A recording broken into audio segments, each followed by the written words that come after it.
And so this random Wednesday ended up being a big deal in the NBA, besides just for playoff games. Stan Van Gundy fired, Donnie Nelson out as the Mavs GM, LaMelo Rookie of the Year.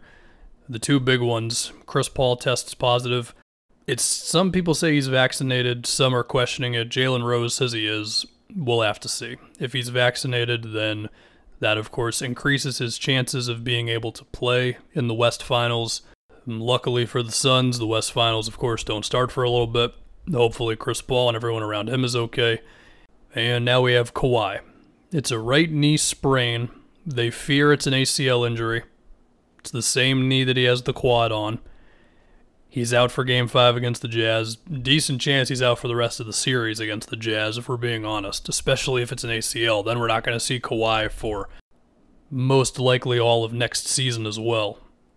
And this could be massive. I mean, it is massive just off of missing one playoff game. I mean, I don't think anyone believes the Clippers have a chance without Kawhi.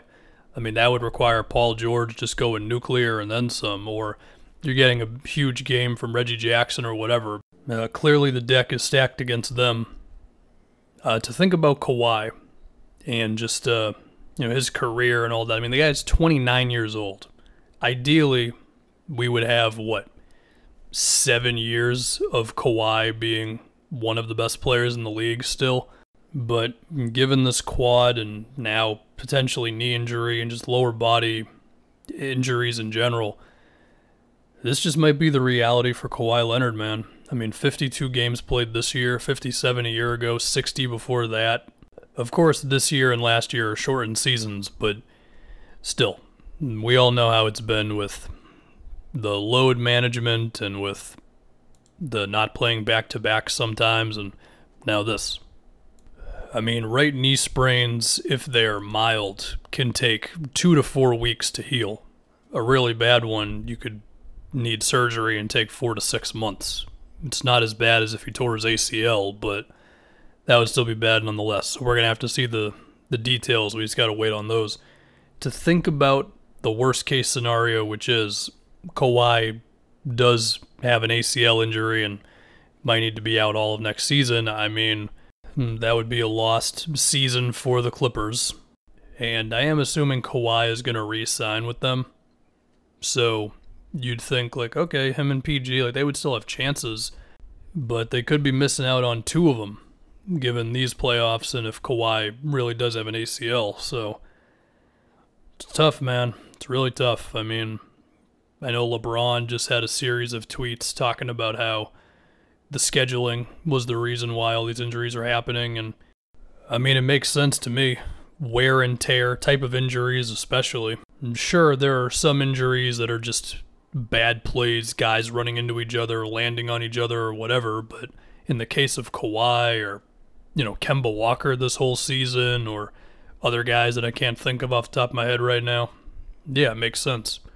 And for the NBA's sake, they've had a good relationship with the players, so we'll see. Hopefully this doesn't create a sort of baseball rift where the Players Association and the NBA just can't really see eye to eye on anything. So yeah, that's the thing on Kawhi, man. This playoff series and potentially next season drastically affected. Anyway, there were some other things that happened in the NBA today. So we had Stan Van Gundy and the Pelicans parting ways, which I think makes sense. I mean, the relationship between him and that team just never really seemed to click. That's a younger team. He's more of a older style coach, I guess. I mean, it's pretty well known that Stan Van Gundy, not exactly the most pleasant guy to deal with on a day-to-day basis. And I thought that was going to go better. I was wrong. Scott Brooks is no longer the Wizards coach. That's good. I think that's an immediate upgrade for them. Assuming that they get a solid coach. I think Scott Brooks has been one of the worst coaches in the league for a while. I genuinely believe that every good Scott Brooks team that he has had was good because of talent, and they won in spite of him more than anything. As for the new coaches for the Pelicans and Wizards, I mean, what guys do we have sitting? It's Chauncey, who's had 1 year of assistant coach experience. Becky Hammon, who's like, what, 7 years, something like that, and of course all the time in the WNBA. Steve Clifford, who's good, but might be kind of similar to Stan Van. Sam Cassell, he's been an assistant for a while. Mike D'Antoni, Kenny Atkinson, we'll see. The Mavericks have parted ways with Donnie Nelson, who was the GM for a pretty damn long time, I believe.